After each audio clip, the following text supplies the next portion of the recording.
There are days when we wish the return of Christ happened right there, right the next moment. कुछ ऐसे दिन होते हैं जहाँ पे हमको लगता है प्रभु यीशु मसीह बस तुरंत आ जाएं। I mean, those are specific days, not always. हमेशा ऐसे नहीं लगता, कुछ ऐसे अवसर होते हैं, समय होता है, घटनाएं होती हैं जब हमको लगता है कि बस प्रभु यीशु मसीह कैसे भी वापस आ जाएं। From last night to this moment, that's been my feeling. और कल रात से आज सुबह तक मेरे अंदर की इच्छा भी कुछ इस प्रकार की रही है। I'm supposed to speak on what we believe series. और जैसे हमने आपको याद दिलाया था कि हम लोग इस श्रृंखला को शुरू कर रहे हैं जिसका नाम है कि हम किन बातों पे विश्वास करते हैं। Today we're going to talk about the scriptures, the word, why we believe in the Bible. आज हम लोग इस पर ध्यान देंगे कि हम वचन पर जो हमारे साथ में या बाइबल जो है हम इस पे क्यों विश्वास करते हैं। On our website we have this enlisted under the statement of our faith on scripture, and it's there on your WhatsApp, the file that we have shared. We believe in the divine inspiration and authority of the Holy Scriptures, the Old and New Testaments, as infallible Word of God. They are ultimate and sufficient authority in the matters of faith, doctrine and Christian living.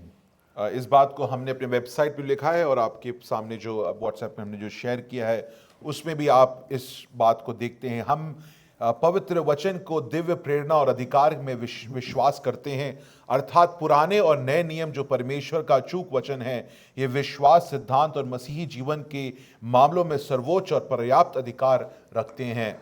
That's what we have listed on our statement of faith on the scriptures. वचन या Bible जो है, परमेश्वर का जो वचन जो है उसके बारे में जब हमने लिखा, जो हमने इस बात को वहां पर लिखा भी है वेबसाइट में भी कि हम इस पे या ऐसे इस पे विश्वास करते हैं। So under this series we have around 12 weeks that we are going to cover.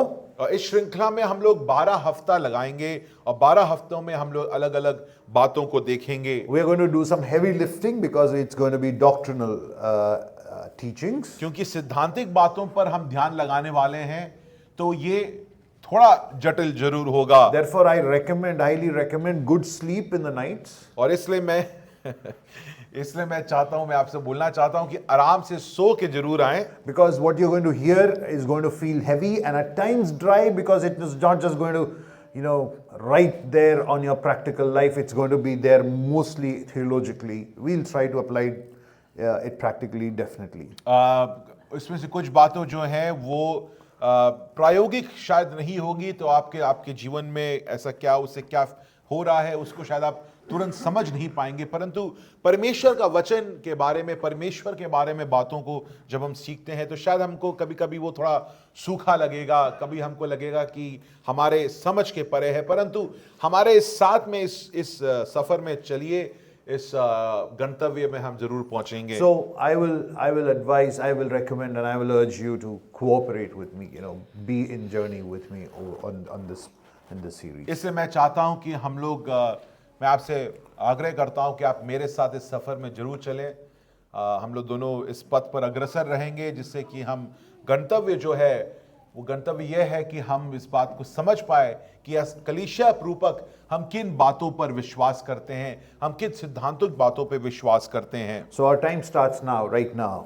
अभी तक प्रचार शुरू नहीं हुआ, अब शुरू होने वाला है। 2 Timothy 3:10-17 is our passage for this morning. दूसरा तिमुथियुस 3 उसका 10 से 17वीं आयत को हम देख There are रहे three हैं। things that I would like to bring to your notice this morning. तीन चीजों को मैं आपके सामने इन आयतों से लाना When चाहता you हूं। think about the word of God, there are three things that you keep in mind in this passage. जब परमेश्वर का वचन को देखते हैं तो तीन चीजों को आप सामने रखते हैं या समझते हैं। Now, what I'm going to give you as three things are very broad spectrum. There are much more narrower things that we can explore, and if you would love to do that, we can probably have conversations over it. But as of now, for today morning, three things. First, between 10 and 15, the word, it's a revelative word of God.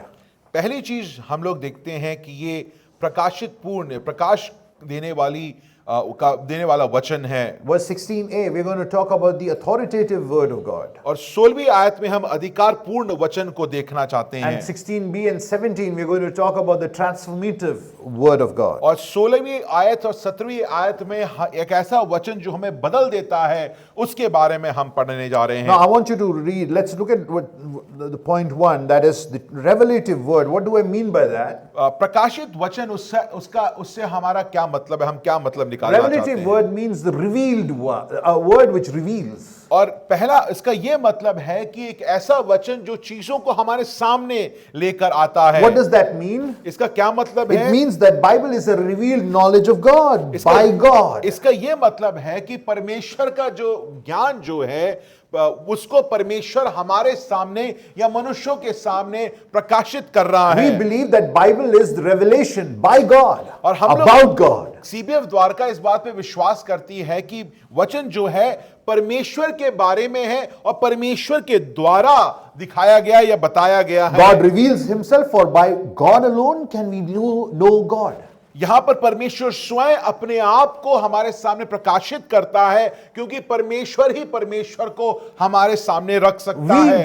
We cannot by our own efforts know God. Only God alone can reveal himself to us. मनुष्य जो है अपनी क्षमता से परमेश्वर को नहीं जान सकता, परमेश्वर को ही अपने आप को हमारे सामने प्रकाशित करना होगा। Therefore, Paul tells Timothy, इसलिए पौलुस तीमुथियुस से कहता है, as you continue, as you have learned and firmly believed, you know those who taught you, and you know that from infancy that you have known the sacred scriptures, which are able to give you wisdom for salvation through faith in Christ Jesus. और यहाँ पर Verse 13, 14 and 15.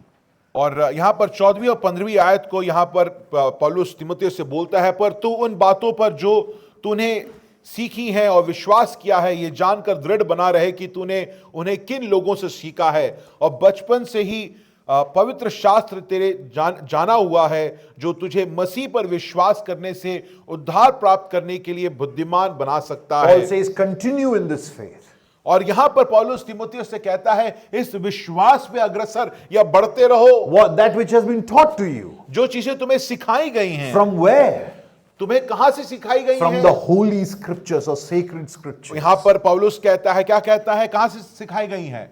पवित्र शास्त्र से सिखाई गई What हैं। has he known from this holy scriptures? और इस पवित्र शास्त्र से तीमुथियुस ने कौन सी बात What did सीखी he हैं? believe? उसने किस बात पर विश्वास किया Oh, है? he definitely believed God is good. और उसने इस बात पर विश्वास किया है, बात सही है कि परमेश्वर भला है। He definitely believed that God will bless him. और इस बात पर भी विश्वास किया है कि परमेश्वर उसको आशीषित करेगा। And he believed a host of things, but there's primary thing that he believed in, that one thing.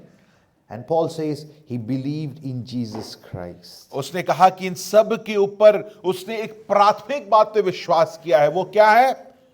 उसने प्रभु यीशु मसीह पे विश्वास किया है। That the scripture is able to give you wisdom for salvation. That's the primary focus of the scripture in Christ Jesus. प्रिय चीजों, पवित्र शास्त्र का अगर आप पूछें तो केंद्र बिंदु जो आपको समझाना चाहता वो ये है कि प्रभु यीशु मसीह में ही विश्वास के कारण आप उद्धार पा सकते हैं। इस बात को वो हमारे सामने, पवित्र शास्त्र हमारे सामने रखता है। Made known to him, made known to Timothy. Timothy could not have known by himself. यहां पर देखिए लिखा गया, तुझे समझाया गया या बताया गया है। You have known, you have been given the wisdom. तुम्हें सिखाया गया है, तुम्हें ये ज्ञान दिया गया है। Timothy, you know the scriptures because scriptures have been revealed to you. तो वचन को इसलिए जानता है क्योंकि वचन को तुम्हारे सामने प्रकाशित किया गया है। There are two things that you observe in this passage, दो in this verse, especially verse 15. 15वीं आयत को हम लोग कहां पर हैं? दूसरी तीमुथियुस उसकी 3री अध्याय पर ध्यान दे रहे हैं, और मैं चाहता हूं कि आप बाइबल को खोलिए और उसकी 15वीं आयत को देखिए। मैं आपको उसमें कुछ चीजों को आपके सामने रखना चाहता हूं। First observation, holy scripture, and the second is the verb able to. और यहां पर 15वीं आयत में वो कहता है पवित्र शास्त्र। Holy. What does the word holy mean? पवित्र का क्या मतलब है? Set apart. और इसका मतलब है अलग किया गया हो, Set apart. अलग किया गया Paul हो। uses the word holy scriptures for the Old Testament. और यहाँ पर पवित्र शास्त्र का पौलुस जो है पुराने नियम को संबोधित करते हुए उसको पवित्र शास्त्र कहता है। The Jewish people refer to it as a holy text. और यहूदी जो लोग थे उसको पवित्र लिपि के रूप में उसको मानते थे। But who renders this word holy? मगर इसको पवित्र कौन बनाता है? It's a holy God who gives a holy word. वो पवित्र शास्त्र इसलिए पवित्र है क्योंकि पवित्र परमेश्वर इसको हमारे सामने प्रकाशित करता The है। word bears the marks of the giver. प्रिय The जीसो, holy God himself. इन वचनों में आप इन वचनों के देने वाले के छाप को देख सकते हैं, छवि को देख सकते हैं। ये इसलिए पवित्र है क्योंकि इसके देने वाला पवित्र है। Look at John 17. I would like you to turn there. It's a verse for you to underline for us to understand.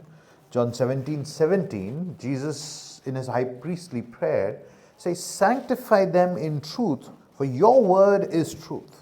यहाँ पर यूहन्ना उसकी 17वीं अध्याय को अगर आप देखेंगे और उसकी 17वीं आयत को अगर आप वहां पर इस प्रकार लिखा है, सत्य द्वारा उन्हें पवित्र कर, तेरा वचन सत्य है। Jesus says, "Lord, your word is truth." यहां पर प्रभु यीशु मसीह कहता है, परमेश्वर तेरा वचन सत्य है। Based on your word, तुम्हारे वचन के अनुसार, based on your holy word, make them holy. तुम्हारे Sanctify. वचन के आधार पर इन्हें पवित्र करो। Your sanctification is based on the holy word of God. प्रिय जीसो, आपका पवित्रीकरण जो है वो परमेश्वर के पवित्र शास्त्र के कारण होता है। It's only a holy word which can make you and I holy. पवित्र वचन के पढ़ने के कारण ही हम जो पापी हैं पवित्र बन सकते हैं। What God has revealed alone stands as holy scriptures, not every whims and fancies which people have added. What is revealed in the Bible is the holy scripture. प्रिय जीसो, परमेश्वर के वचन, परमेश्वर ने जो हमारे सामने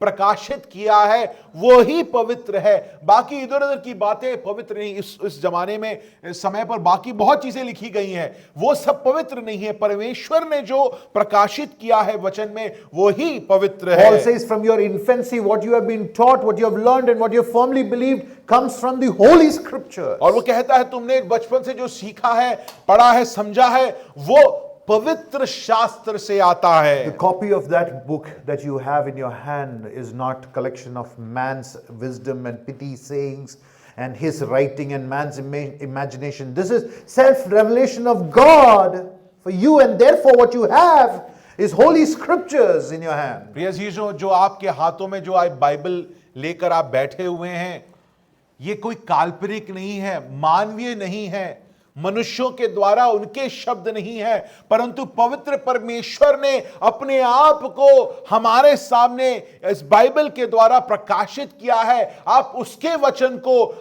लेकर अपने हाथ में थामे बैठे हुए You know हो। why I read 10 onwards? I could have started at verse 15. आप 15वीं आयत से हम शुरू कर सकते थे, मगर मैंने 10वीं आयत से क्यों शुरू किया? Paul is saying persecution is coming. वो पौलुस कहता है तुम्हारी ताड़ना आने वाली है। And Paul says it's worth to die for this holy scripture. वो कहता है जब तुम्हारे ऊपर ताड़ना आएगी तो ये वचन के लिए मरना तुम लाजिम है, तुम मरोगे। Verse 12, look at verse 12. 12वीं आयत को जरा देखिए। In fact, all of those who want to live godly life in Christ Jesus will be persecuted. पर जितने मसीह यीशु में भक्ति के साथ जीवन बिताना चाहते हैं वे सब क्या सताए जाएंगे। But Timothy, परंतु तिमोथियुस, verse 15, but you should continue in the holy scriptures.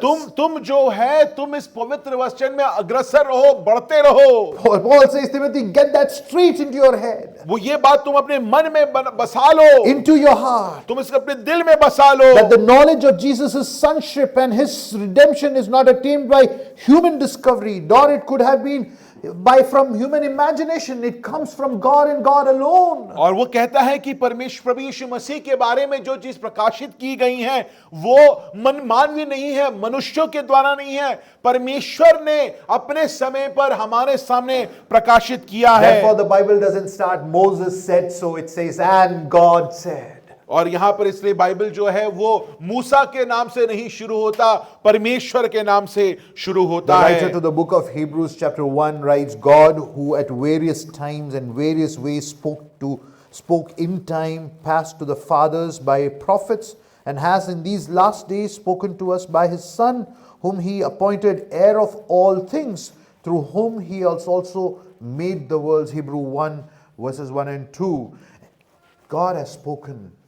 और हम लोग देखते हैं इब्रानियों में लिखा गया है कि परमेश्वर ने समय समय पहले अनंत काल से बात करने की कोशिश की है, अपने आप को प्रकाशित करा है लोगों के द्वारा, नबियों के द्वारा। उसने वो जो है उस बात को मनुष्य के सामने रखने की कोशिश करी है। Various ways. That's what he. यहां पर इब्रानी कहता है अलग अलग तरीके से परमेश्वर ने अपने वचन को मनुष्यों के सामने God रखा does है। not reveal himself in a mechanical way. यहां पर परमेश्वर जो है एक बंधे हुए तरीके से मनुष्यों के सामने अपने वचन को नहीं लाता। He didn't catch hold of one person and say, sit down, let me reveal myself to you. इसने ऐसा नहीं किया कि एक व्यक्ति को पकड़ा और उसको बोला कि अच्छा मैं अब तुमको अपने बारे में बताऊंगा और तुम बैठकर लिखो। It's an organic revelation. यहां पर समय अंतराल, समय को लेकर, समय पूर्ण होकर, पूर्ण समय लेकर उसने अपने आप को प्रकाशित In किया many है। times, in many occasions, in many ways, God revealed himself. और इब्रानी इसीलिए कहता है कि अलग अलग तरीकों से,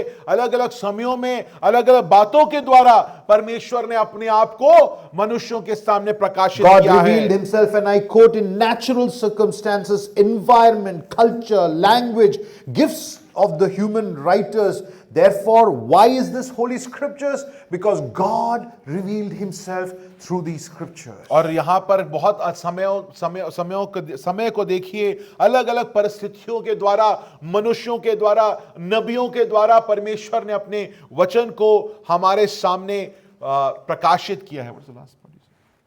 That God reveals himself. और इन We don't सब disturb. के द्वारा परमेश्वर अपने आप को प्रकाशित करता है। The main focus of the Holy Scriptures is this holy God. प्रिय अजीजों, इस पवित्र शास्त्र का केंद्र बिंदु खुद पवित्र परमेश्वर है। And why does he reveal himself?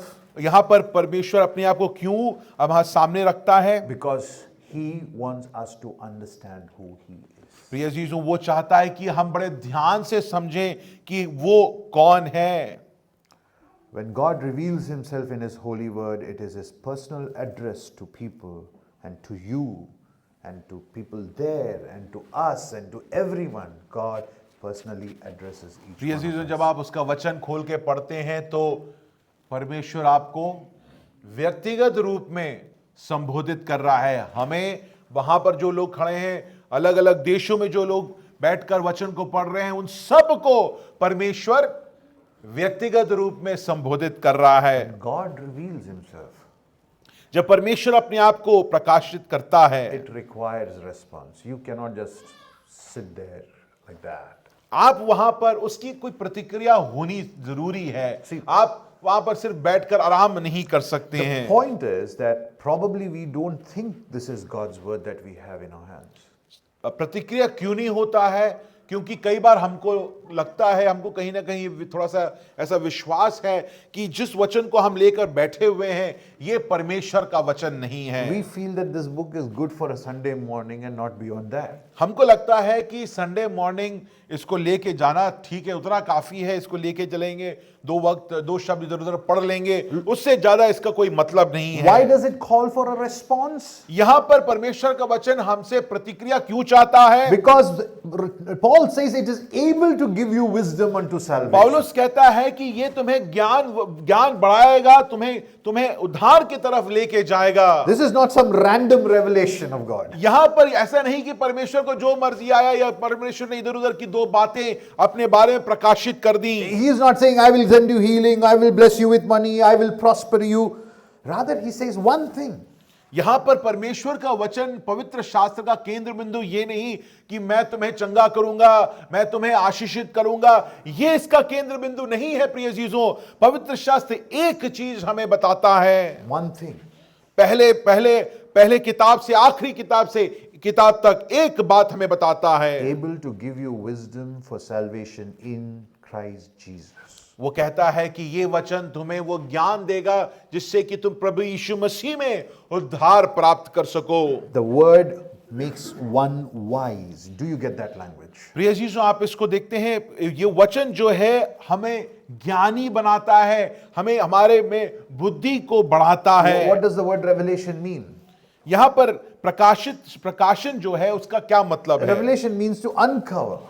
प्रकाशित करना, इसका यह मतलब है जो चीजें ढकी हुई हैं उस पे से जो चीजें ढकी हुई हैं उसको हटाना जिससे कि चीजें दिखें। What Timothy did not know is now made known to him. जो तीमुथियुस जो चीज को नहीं जानता था, अब वचन पढ़ने के बाद वो उन चीजों को जानने लग गया है। The capacity which he never had to know is now being granted to him. जो चीज, जो क्षमता उसके पास नहीं थी, वचन पढ़ने के द्वारा वो क्षमता वो प्राप्त कर चुका है। This revelation leads to redemption. प्रिय चीजों, ये प्रकाशन जो है, ये प्रकाशन उससे उद्धार उत्पन्न होता है। Oh, for Timothy, it is something to die for. You see, Paul says, continue. Persecution is coming, continue.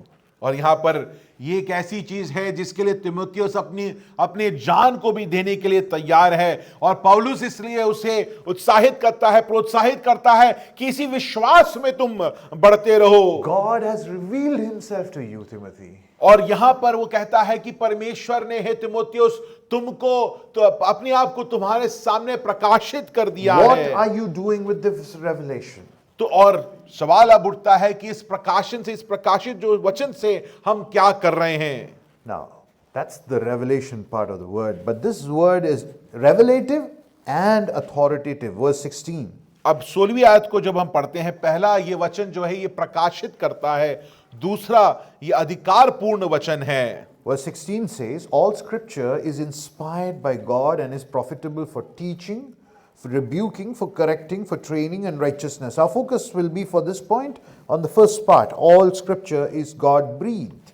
और यहां पर जैसे लिखा गया है, पूर्ण वचन, परमेश्वर का वचन, यह पवित्र शास्त्र वो परमेश्वर के प्रेरणा से रचा गया है। It's a special verse, this one.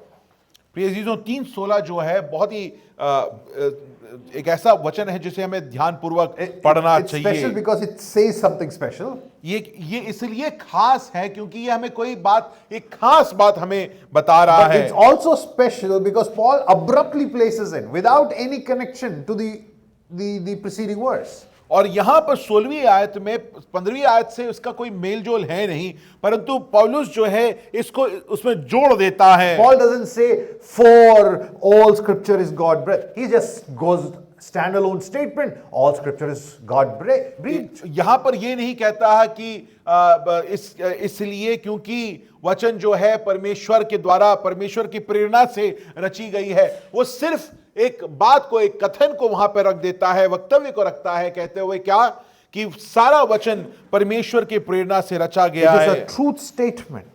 यहां पर सच्चाई बखान की गई है। It tells us vividly why holy word is authoritative. और क्योंकि वो हमें सीबीएफ द्वारका को ये क्या बताता है कि संपूर्ण पवित्र शास्त्र उत्पत्ति से लेकर प्रकाशित वाक्य तक परमेश्वर के अधिकार से परिपूर्ण है। What does the verse say?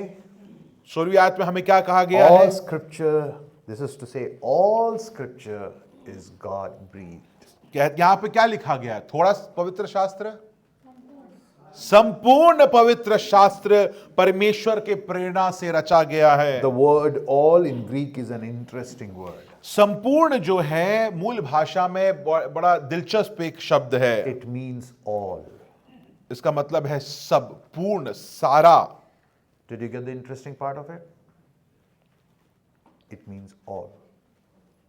इसमें दिलचस्प क्या है? इसका ये मतलब है सब कुछ, संपूर्ण। Before we get to the word breathed, let's make one thing clear by mentioning that it is all scriptures. Paul intends to emphasize the scripture in its entirety. All word, every letter is God breathed. और यहां पर पौलुस जो है 16वीं आयत को लिखते हुए ये तीमुथियुस को समझा रहा है, और तीमुथियुस को समझाने के द्वारा वो हमें समझा रहा है। क्या समझा रहा है? कि अच्छा ऐसा नहीं जो भजन संगीता वो परमेश्वर की प्रेरणा से है, नहीं। वो क्या कह रहा है? उत्पत्ति से लेकर प्रकाशित वाक्य के हर चीज वो हर चीज परमेश्वर के प्रेरणा के द्वारा लिखी गई है, उसके द्वारा बताई गई है। That is to mean that every word is by the will of God. इसका दूसरे तरीके से समझना वो ये है, परमेश्वर की इच्छा के द्वारा वो सारे वचन यहां पर लिखा गया है, Therefore, unavailable for any human customization of the word. क्योंकि ये परमेश्वर के द्वारा लिखी गई है, उसकी इच्छा के द्वारा लिखी गई है। मनुष्य उसमें ना कुछ निकाल सकता है, ना कुछ वो जोड़ सकता है। Of late, because of the marriage series, one of the biggest challenges that I have been facing in explaining is the leaving part. For man shall leave. मतलब ये कैसे बोल दिया? How does it? Because in our culture it doesn't work. It doesn't fit so well. जब हम लोग अभी श्रृंखला जो कर रहे हैं बाइबल स्टडी में, उसमें मैं एक शब्द को लेकर काफी परेशान रहता था उसको पढ़ने में, क्योंकि वो कहा है कि माता पिता को छोड़कर जो शब्द है, हमारी सभ्यता में माता पिता को छोड़कर एक हो जाना, उसको बहुत बड़ा नहीं मानते हैं। The feedback that I have received from you guys after listening is that, how is it possible? It doesn't seem sensitive enough for our culture. और आप में से कुछ लोगों ने आपको आकर हमें बताया कि ये थोड़ा कम संवेदनशील है, असंवेदनशील है, ये इस तरीके से बोलना हमारे सभ्यता में कि तुम अपने माता पिता को छोड़कर अपनी पत्नी के साथ एक हो जाओ। Can we understand it differently? So we are trying to, what are we trying? We are trying to tour around with the scriptures and see all scripture is God breathed. प्रिय अजीजों, हम क्या करने की कोशिश कर रहे हैं? परमेश्वर का वचन क्या कहता है? छोड़कर पत्नी से एक हो जाओ। हम कोशिश कर रहे हैं कि कैसे इस सभ्यता में उसको थोड़ा बेहतर बना दें, जिससे कि इतना ऐसे अजीब सा ना लगे, थोड़ा संवेदनशील हो जाए। इसलिए हम वचन को थोड़ा तोड़ मरोड़ करने लगते हैं, परंतु वचन क्योंकि परमेश्वर की इच्छा अनुसार लिखी गई है, इसलिए मनुष्य उसमें ना कुछ जोड़ सकता है, ना कुछ उससे हटा सकता है। Some years back when I was, growing up years back in Allahabad, the preacher came and he said, you don't need to read the Old Testament. You just read what? The New Testament. और एक मुझे भी याद है, इलाहाबाद में एक प्रचारक आए, उन्होंने कहा, अरे ये पुराना नियम को छोड़ो, इसमें कोई पढ़ने वढ़ने की जरूरत नहीं है, सिर्फ नए नियम पर ध्यान दो। When Paul is writing this, is there a New Testament yet? जब पौलुस इसको लिख रहा है तो तब क्या नया नियम लिखा गया था? It's the Old Testament. पौलुस पवित्र शास्त्र को संबोधित करते हुए किसके बारे में कह रहा है? पुराने नियम के बारे में कह रहा है। वो पुराने नियम को कह रहा है पवित्र शास्त्र। See, we have a tendency to become snobbish when it comes to the Bible. हम लोग जो हैं बाइबल को जब हम देखते हैं तो हम इसके बारे में सोचते हैं कि हमको बहुत कुछ पता है। It is as though we know better. We know better than the Bible. हमको लगता है कि हमें बहुत कुछ पता है, हमको बाइबल से ज्यादा पता है। But Bible is not inspired or written to satiate our skeptic cravings. That's not what Bible is purposed for. प्रिय चीजों, इस बात को वापस मैं बोलना चाहता हूं कि हम बाइबल का जो केंद्र बिंदु ये नहीं कि वो हमारे शंका भरे मन को कैसी भी ठंडक पहुंचाए, ऐसी कोई बात बोले जिससे कि हमारे शंकाएं दूर हो जाएं। Bible is written to create a reality of salvation from sin.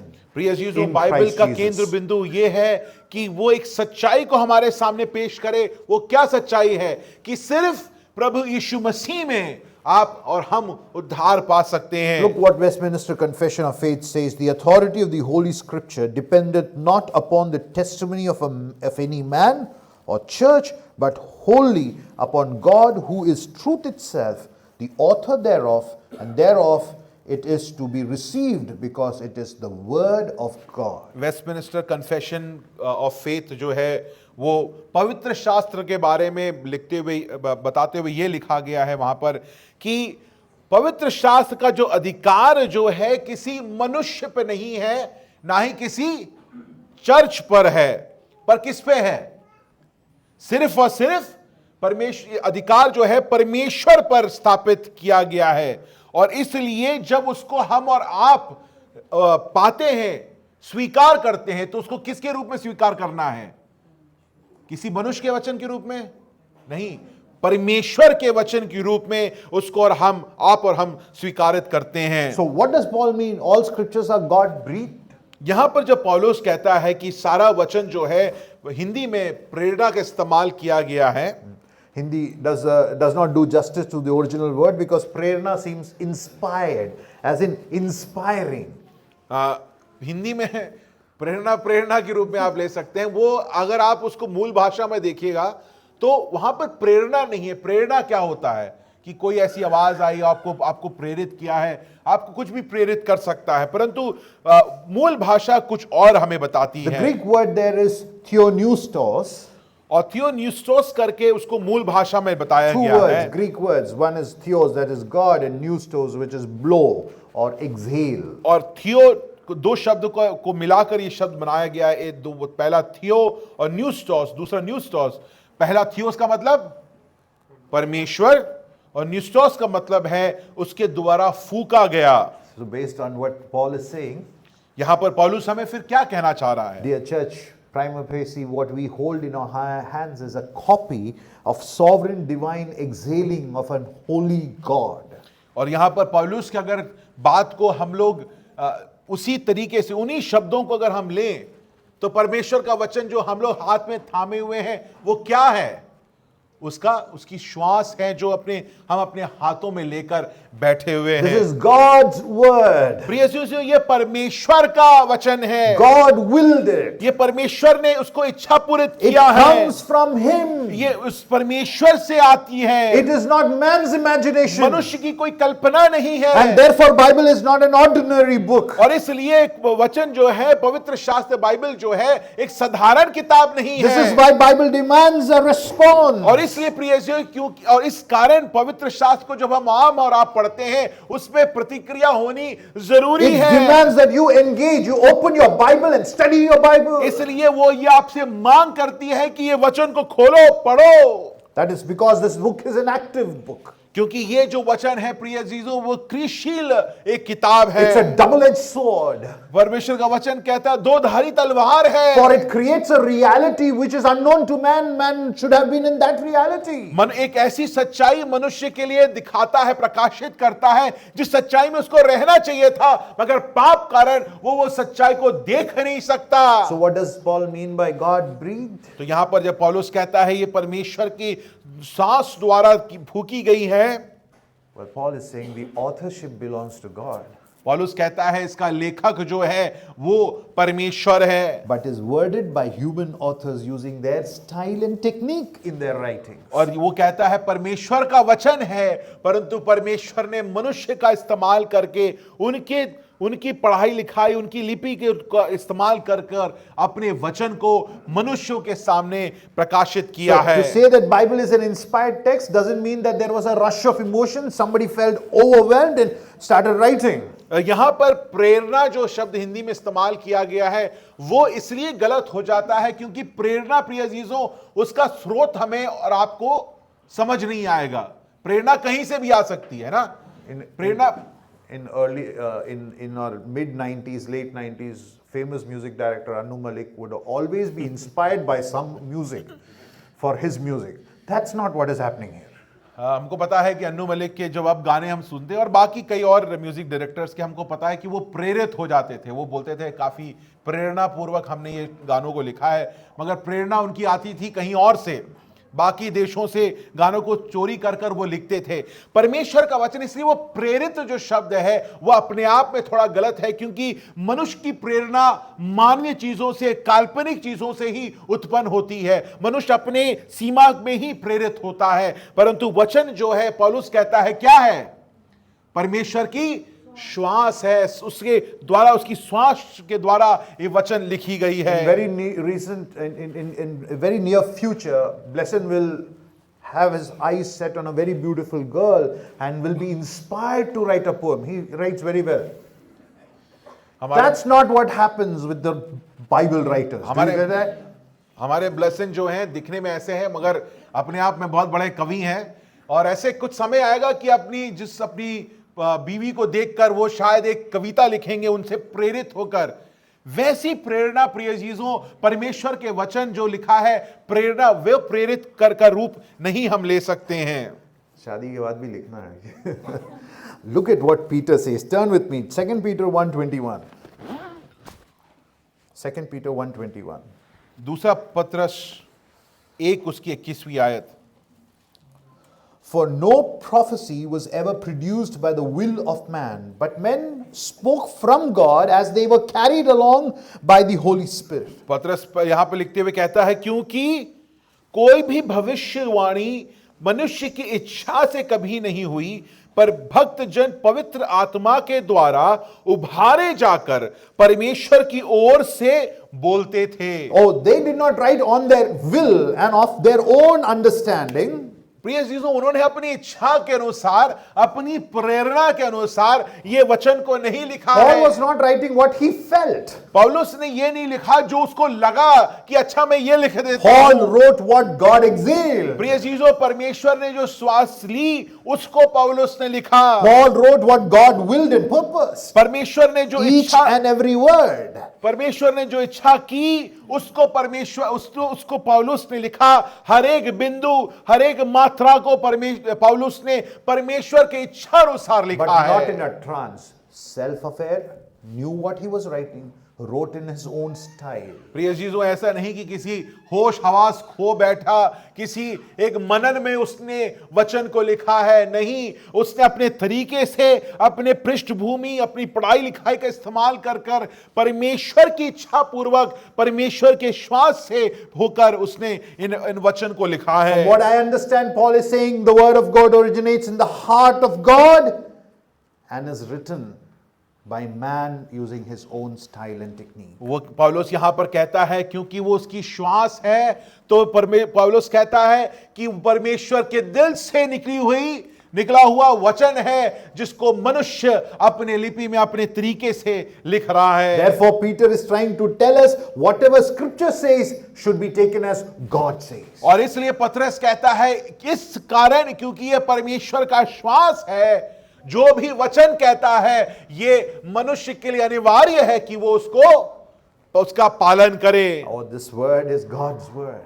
प्रिय चीजों, सीबीएफ द्वारका हम इस बात को विश्वास करते हैं कि जो आप अपने हाथों में लेकर चल रहे हैं बाइबल, वो परमेश्वर का वचन है। Handle with care. और इसलिए बड़े ध्यान पूर्वक इसका इस्तेमाल करें। Bible does allow you to ask questions. Bible आपको सवाल पूछने का अनुमति देता जरूर है, But do not disparage the Bible. If you believe in Christ Jesus, मगर बाइबल को आप तिरस्कार ना करें, उसको ऐसे छोटा ना बना दें। believe that this is the word of God. अगर आप प्रभु यीशु मसीह पे विश्वास करने वाले हैं, तो आप इस बात पे भी विश्वास करिए कि ये वचन है जिस कारण आपको प्रभु यीशु मसीह का ज्ञान प्राप्त हुआ, वो भी परमेश्वर का वचन है। Now, do not look at the Bible and say there are portions where God is speaking directly, so this is the inspired portions. और आप ऐसे वचन को खोलकर ये मत बोलिए जैसे कोई बोलता था कि जो लाल में लिखा गया है प्रभु। Yeah, go ahead. बोलो। All scriptures.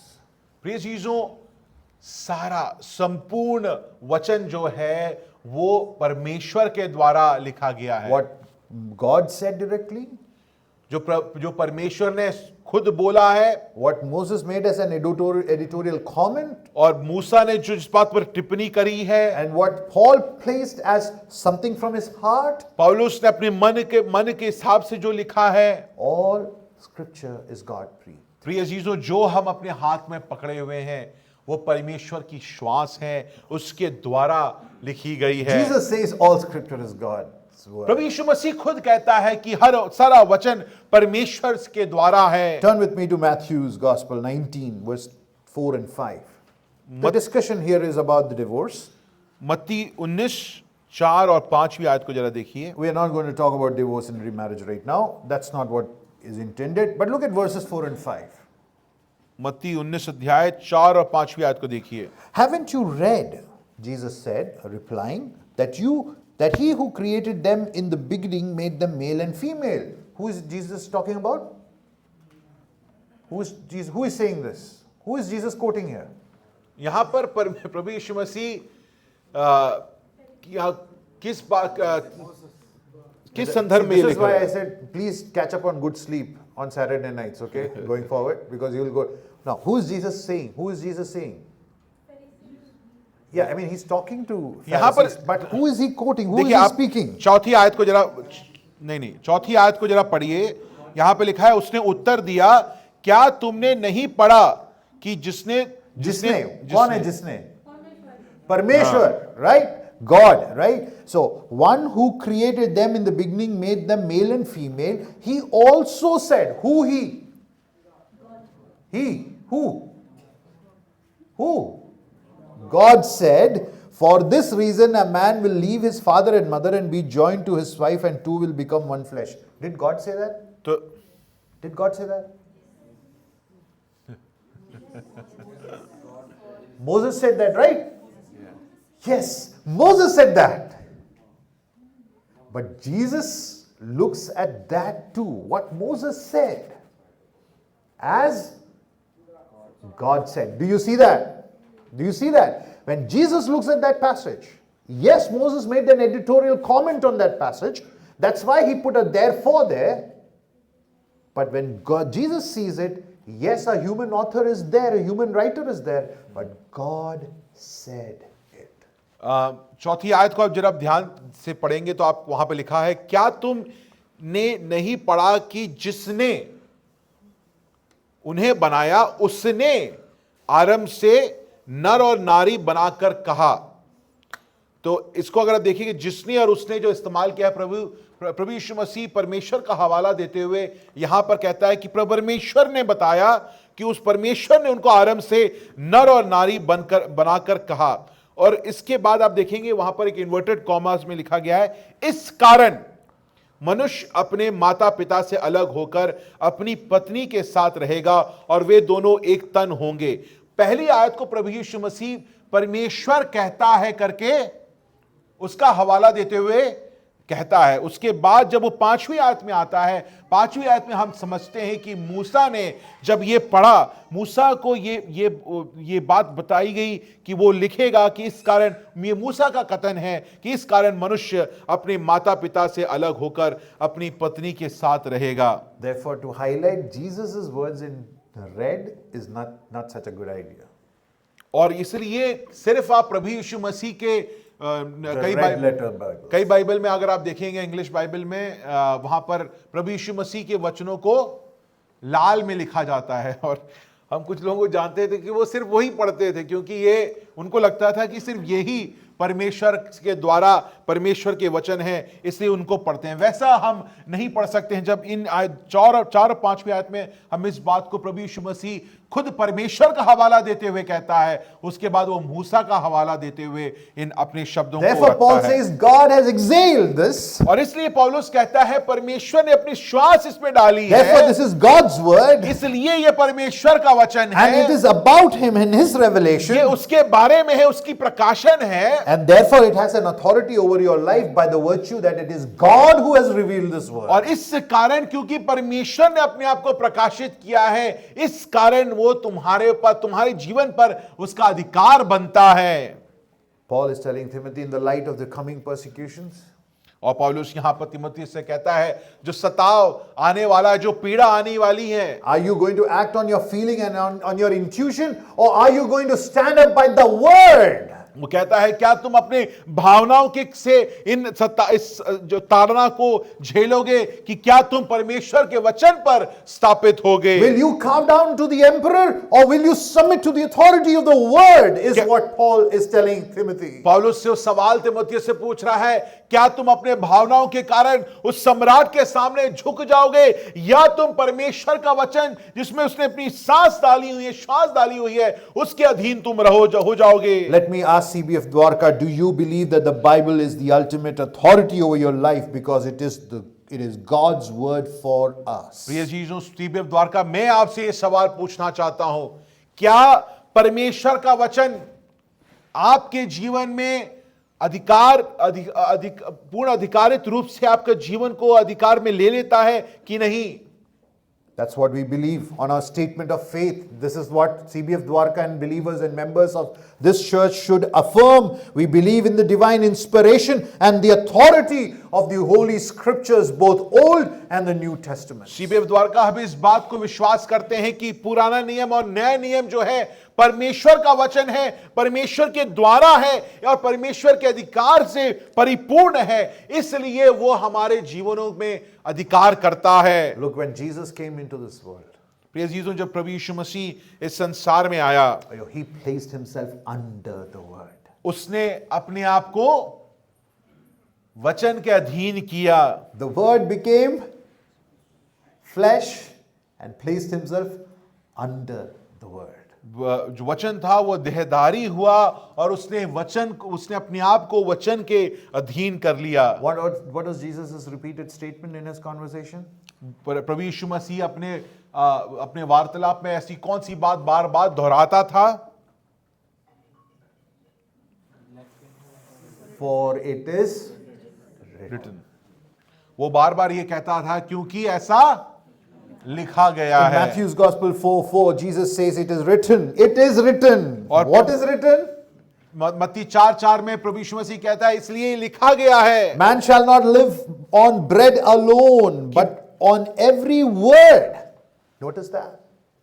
On every word that comes from the mouth of God.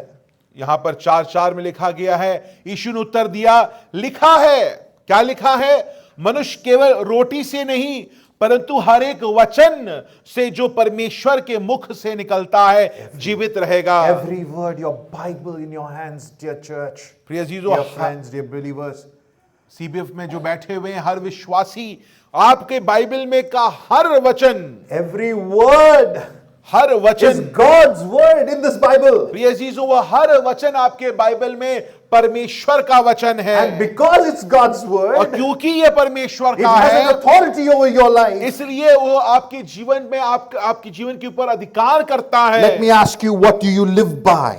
प्रिय जीजों, मैं ये सवाल पूछना चाहता हूं, इन सब को जानने के बाद भी आप किस आधार पर जीते हैं? What decides for you? Who decides for you?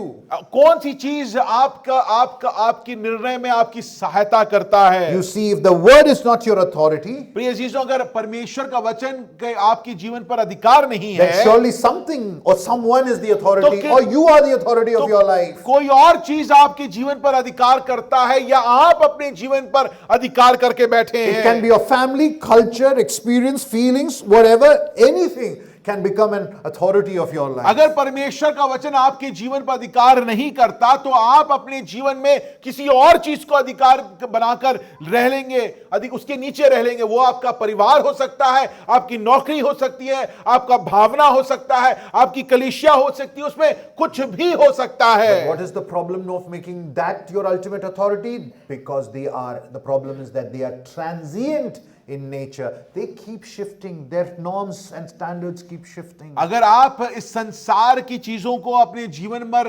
अधिकार दे देंगे, प्रिय चीजों, वो सब क्षणभंगुर हैं, वो बदलती रहती हैं, कोई शाश्वतता नहीं है उनमें, वो अनंतकालीन नहीं है। A 15-year-old me wanted to be a train driver. 15 साल की उम्र में मुझे लगा कि मुझे ट्रेन का ड्राइवर बनना है। That fascinated me. ट्रेन जो है उसको देखकर मुझे बड़ा अच्छा लगता था। I mean, even still fascinates me, but a 45-year-old me looks at my 15-year-old me and says, foolish. आज भी ट्रेन बड़ा पसंद है मुझे, मगर मुझे ट्रेन ड्राइवर बनना था जब मैं 45 साल आज मैं हो गया हूं। तो जब मैं 15 साल के, मैं अपने आप को जब सोचता हूं कि क्या बेवकूफी, कौन क्यों बनना है ट्रेन का driver. None of these have permanence. Neither your own standards for yourself, nor your parents, nor your culture, nor your church, nor your background, nothing. Nothing has any standards with which you can live unless it is God's word, प्रिय जीजों, which is authoritative in your life. प्रिय जीजों, आप अपने जीवन में कोई भी चीज को अधिकार अपने जीवन पर मत दीजिए। चाहे वो शायद आप अपना खुद का परिवार हो सकता है, या आपका पृष्ठभूमि हो सकता है, या आप किस चर्च से आए हैं वो हो सकता है, मगर अगर परमेश्वर का वचन आपके जीवन में अधिकार नहीं, उसका अधिकार आपके जीवन पर नहीं है, तो वो बड़ी मुश्किल है, क्योंकि बाकी हर चीज क्षणभंगुर है, वो विलीन हो जाती है, वो शाश्वत नहीं है। I'm crossing time. Can I continue? Yes. Thank you. I want you to be with me. what has stood test of time and what has not changed is the Bible, is the Word of God. प्रिय चीजों, ये बात सच है। इतने साल हो गए हैं, हजारों साल हो गए हैं, सारी दुनिया की चीजें वो खराब हो चुकी हैं, विलीन हो चुकी हैं, बर्बाद हो चुकी हैं। अगर एक चीज है जो अटल रही है इतने हजारों साल में, वो क्या है? परमेश्वर का वचन है। There was once a USSR and we felt communism is going to conquer the world. It's gone. USSR एक समय पर होता था, बहुत बड़ा विराट एक राष्ट्र। हमको लगता था कि वामपंथी जो है वो दुनिया में फैल जाएगा, मगर अब यूएसएसआर का नाम तक नहीं सुनाई देता। Can you believe America, a great nation, is now come up with a rhetoric saying, make America great again? एक अपने आप को बहुत बड़ा राज्य समझता था अमेरिका, मगर वो उसका राष्ट्रपति खुद आज बैठकर कहता है कि हमें वापस अमेरिका को बड़ा बनाना है। Great French philosopher by the name Voltaire in the early 1700s said that Bible will become irrelevant in 100 years. और वोल्टेयर जो है वो एक दार्शनिक शास्त्र व्यक्ति था फ्रांस का। उसने अपने दिमाग लगाकर बोला कि 100 साल में ये बाइबल को कोई पढ़ने वाला नहीं है, इसको कोई ध्यान तक नहीं देगा। 1700s, okay? 17वीं सदी में उसने ये बात बोली है। Very shortly after stating this, he died. ये बोलने के कुछ समय बाद वो मर गया। Does anybody know Voltaire here, apart from humanities students? क्या वोल्टेयर का नाम आपने, या ह्यूमैनिटीज जो पढ़े उनको भी क्या आपको वोल्टेयर का नाम पता था? His house was bought by Bible Society. उसके घर को खरीदा किसने? बाइबल सोसाइटी ने खरीदा। And they printed Bible for I don't know how many years. और उस घर से facility. प्रिय जीजों, बाइबल सोसाइटी वालों ने कई सालों तक वहां से बाइबल को प्रिंट कर दिया। Paul says, Timothy, this is God's word and it is authoritative. और इसलिए पौलुस तिमोथी से कहता है कि ये परमेश्वर का वचन है, ये अधिकार पूर्ण है, And this is deeply personal. और ये व्यक्तिगत है, Because it is a redemption story for you, Timothy. क्योंकि तिमोथी तुम्हारे लिए उद्धार की कहानी है ये। Oh, God didn't just come out and say, okay, you should not do this, you should do that, you should wear white, you should wear black, you should not wear jewelry, you should put your whatever. God didn't say any of that. God came down to say that Jesus Christ is your salvation. प्रिय चीजों, परमेश्वर ने आकर हम पर नियम नहीं फेंक दिए कि तुम ये करो, ये मत करो, ऐसा जाओ, वहां पे ये कपड़ा पहनो, वो मत पहनो। उसने ये सब नहीं किया। उसने आकर कहा कि तुम्हारे लिए, तुम्हारे उद्धार के लिए प्रभु यीशु मसीह का प्रकाशित होना जरूरी है, और इस वचन द्वारा वो प्रकाशित होगा। This word is written for Jeffin, Davy and Marco and Mike and Justin and Nikita and everyone, each one. God reaches to you personally. प्रिय चीजों, आपको व्यक्तिगत रूप से मार्को, डेवी, जेफिन, यहाँ पर माइक, निकिता, कल्पना, जो भी यहाँ पर बैठे हैं, उन सबको व्यक्तिगत रूप से परमेश्वर संबोधित करता है अपने वचन से। It's the plan of salvation for your redemption. प्रिय चीजों, आपके उद्धार का जो योजना जो है उसको प्रकाशित कर रहा है ये Therefore, वचन। God is trying to woo you. और इसलिए परमेश्वर तुम्हें आपको बुला रहा है। Your attention, your engagement with my word. वो चाहता है कि तुम मेरे वचन पर ध्यान दो। And here we are, we take our Bibles on a Sunday morning and leave it to rest on our desks and on our shelves till the next Sunday morning. और हम लोग क्या करते हैं? हमारी प्रतिक्रिया क्या है? संडे को भी शायद बाइबल नहीं ला पाते हैं, Phones have made it more comfortable. और लाते भी हैं तो संडे को 2 घंटा खोलेंगे और उसके बाद उसको जहां पर रखना था रख देंगे। अगले संडे रविवार को उठाया तो उठाया, नहीं उठाया तो कोई बात नहीं। ये हमारी प्रतिक्रिया बन गई है। Therefore, if you say that you believe in Jesus प्रिय Christ चीजों, अगर आप ये बात को कहते हैं कि आप प्रभु यीशु मसीह में विश्वास करने and वाले you हैं, identify yourself as a Christian, और अगर आप अपने आप को एक मसीह के रूप में पहचानते then you हैं, give your life. You must and you have to give your life to be under the word, to be taught, to be allow the word to search your heart and to confront you, to shape your being. तो प्रिय जीसो, ये आपको अनुमति देनी पड़ेगी कि ये जो वचन, जो परमेश्वर का वचन है, ये आपके ऊपर पूर्ण अधिकार रखे, जिससे कि वो आपको खोजे, आपको समझाए, आपको ढाले और आपको एक व्यक्ति में जिस प्रकार वचन चाहता है, परमेश्वर चाहता है, वैसे एक विश्वासी जो पवित्र है, वैसे वो बनाकर पेश कर पाए। At CBF we believe that it is essential to our existence that we as a church believe that this is truth, the word of God, an authoritative word over a church. प्रिय जीसो, इसलिए हम क्या विश्वास करते हैं CBF Dwarka, ये जो वचन जो आपके हाथों में है, वो परमेश्वर का अधिकार से, परमेश्वर द्वारा उसकी श्वास के रूप में हमारे सामने रखी गई है और इसलिए इसमें पूर्ण अधिकार है और ये सत्य वचन है। We do not live by in this church on a personal experience or pastor's word or testimonies. We at CBF Dwarka are under the authority and the teaching of God's word laid on to us by His word revealed in His text. प्रिय जी, इसमें CBF Dwarka कलीसिया जो है, हम अपने भावनाओं पर निर्भर नहीं होते हैं, हमारे कोई ऐसे हमें सपने आए उस पर विश्वास नहीं करते हैं, या पास्टर ने ऐसे बोला, पास्टर के वचनों पर विश्वास नहीं करते हैं, किसी किताबों पे विश्वास नहीं करते हैं। हम अपने आप को परमेश्वर के वचन के अधीन में, उसके अधिकार में अपने जीवन को जीते हैं। The elders of this church will remain committed to uphold the truthful preaching of God's word, for we believe that it is the ultimate reality in which we live and final authority to our life. और प्रिय जीजो, इसलिए हम लोग जो प्राचीन जन हैं, वो भी अपने आप को इस परमेश्वर के वचन के अधीन रखेंगे, इस बात को मानते हुए कि ये परमेश्वर का वचन है, परमेश्वर ने अपने आप को प्रकाशित किया है और उसने अपनी उद्धार की कहानी इसलिए हमारे लिए इस वचन में लिखी है। The problem is we have, as a preacher said, subtle ways of minimizing the authority of the scriptures in our life. और किसी एक लेखक है, एक प्रचारक कहता है कि मगर मनुष्य जो है वो क्या करता है, ये वचन को लेता है और उसमें थोड़ा तोड़ मरोड़ कर अपने हिसाब से जो हमें अच्छा लगता है उसके हिसाब से हम वचन को खेलने, तोड़ मरोड़ने लगते हैं। There are preachers who selectively select passages and preach about prosperity and healing and blessings, but they never focus on passages which talk about sufferings and death and persecution. और कुछ प्रचारक हैं, यही बाइबल को उठाकर उसके कुछ आयतों को चुन कर निकालते हैं और आपको बोलते रहते हैं कि परमेश्वर आपको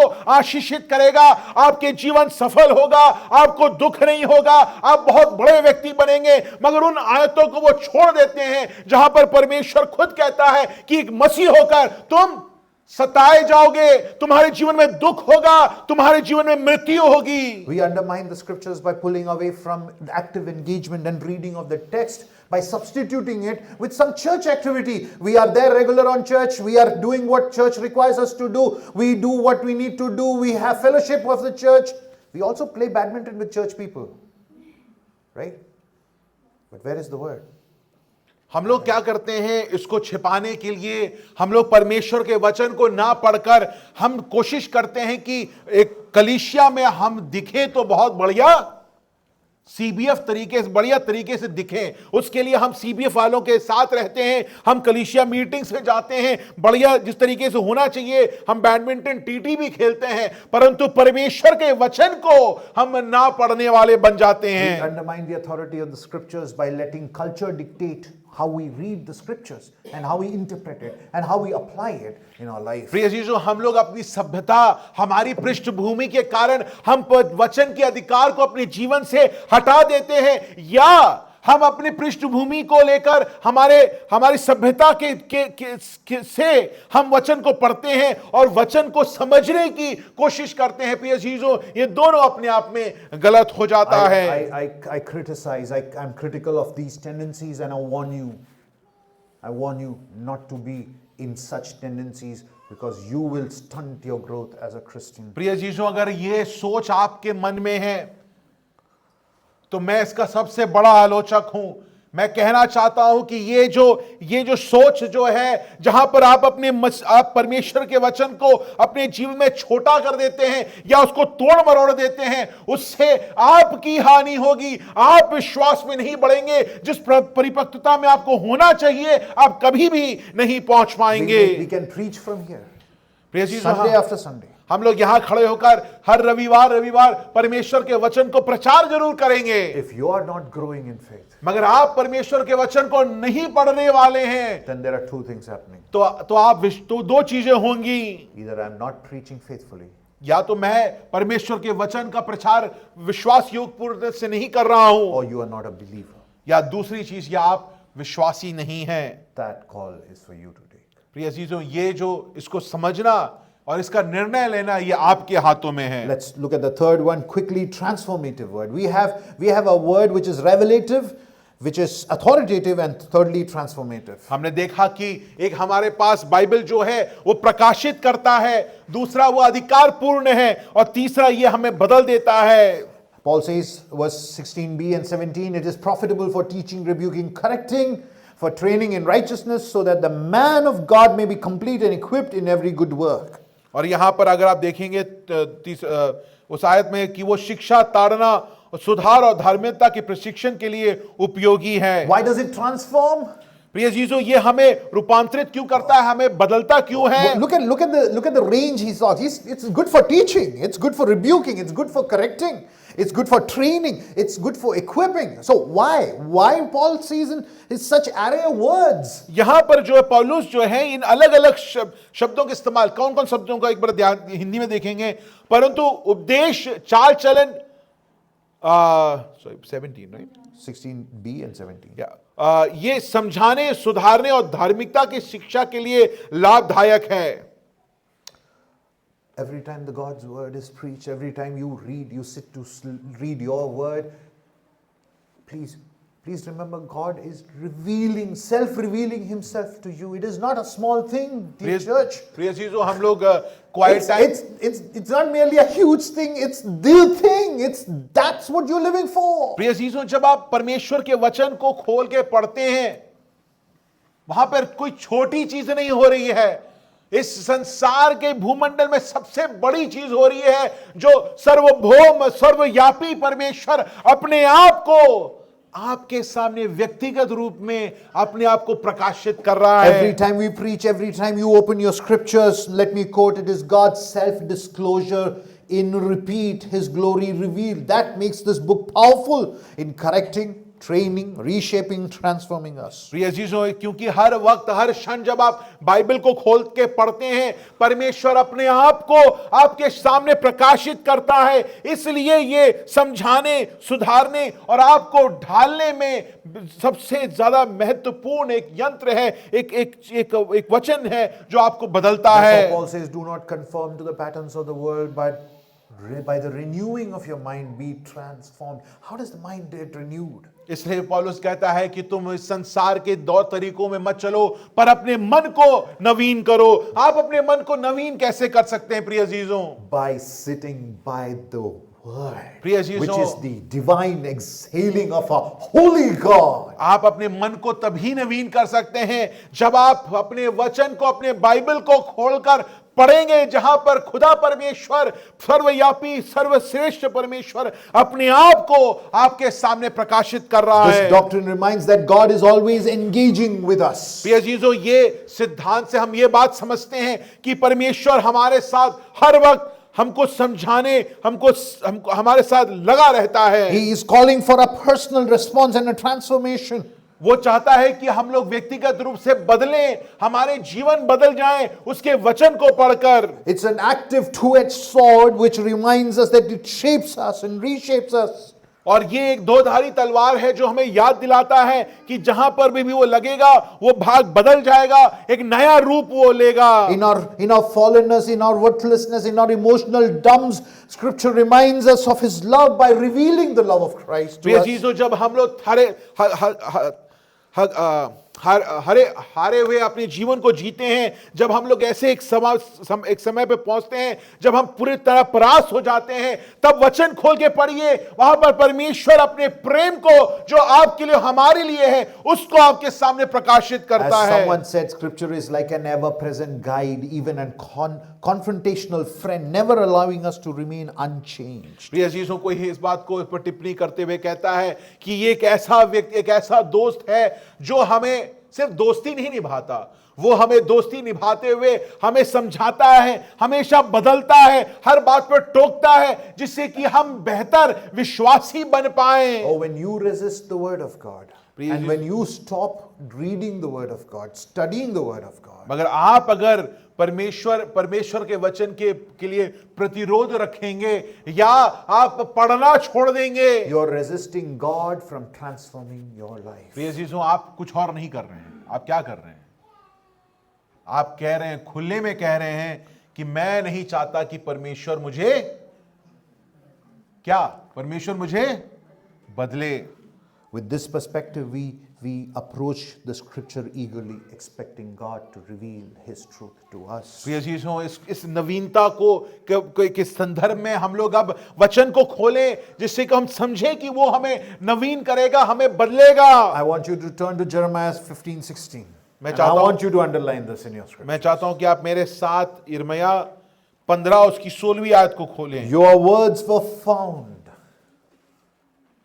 Your words were found. Jeremiah 15:16. Your words were found and I ate them. They became my joy and my heart's delight. यहां पर क्या लिखा है? सबने खोल लिया? यिर्मयाह 15वीं अध्याय उसकी 16वीं आयत। इस प्रकार लिखा है, जब तेरा वचन मेरे पास पहुंचे तब मैंने उन्हें मानो खा लिया, और तेरे वचन मेरे मन के हर्ष और आनंद का कारण हुआ, क्योंकि हे सेनाओं के यहोवा परमेश्वर, मैं तेरा कहलाता हूं। Oh, let us fall in love with this God who has revealed Himself in His Word.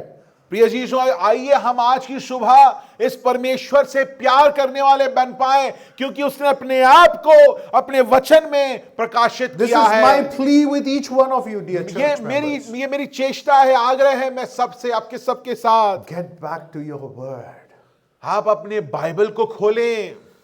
The one who the scripture reveals, our Lord Jesus Christ, whose life, death, and resurrection brings us life, who was totally God, took the human form and brought Himself under the authority of the scripture. और यहाँ पर जो कि खुद परमेश्वर था, वो देहधारी हुआ और उसने वो मनुष्य बनकर इस संसार में आ गया। That is love.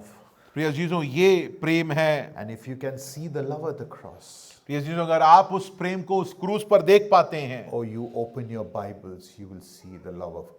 प्रिय अजीजों, आप बाइबल को खोलिए, आप वहां पर परमेश्वर के प्रेम को देख पाएंगे। Tim Keller observes, while other religions claim their gods gave them scriptures, but there is no religion where God placed him under the authority of the scriptures. Only Christ did so. और इस पर टिप्पणी करते हुए Tim Keller कहता है कि बाकी धर्मों में परमेश्वर ने उनके उद्धार के लिए, उनको बचाने के लिए उनको धर्मशास्त्र दिया, शास्त्रें दी हैं, परंतु ऐसा कोई भी धर्म नहीं जहां पर परमेश्वर ने खुद अपने आप को उस शास्त्र के अधीन कर दिया, उसके अधिकार के अधीन कर दिया। सिर्फ प्रभु यीशु मसीह ने ऐसा किया है। For he is our example today. This प्रिय जीसू, वो हमारा सबसे बड़ा उदाहरण है। the call is to love the word. प्रिय जीसू, आज का बुलाहट ये है कि हम परमेश्वर के वचन से प्रेम करने वाले बन पाएं। I would want to read what we believe again and end here. I'm so sorry for the extra time. Bear with me. Scripture. What we believe about the scripture at CBF Dwarka, we believe in the divine inspiration, authority of the Holy Scriptures, the Old and the New Testament, as the infallible Word of God. They are ultimate and sufficient authority in matters of faith, doctrine, and Christian living. Thank you. हम पवित्र शास्त्र को या Bible को दिव्य प्रेरणा और अधिकार में विश्वास करते हैं, अर्थात पुराने और नए नियम जो परमेश्वर का अचूक वचन है, ये विश्वास, सिद्धांत और मसीह जीवन के मामलों में सर्वोच्च और पर्याप्त अधिकार रखता है या पूर्ण अधिकार रखता है।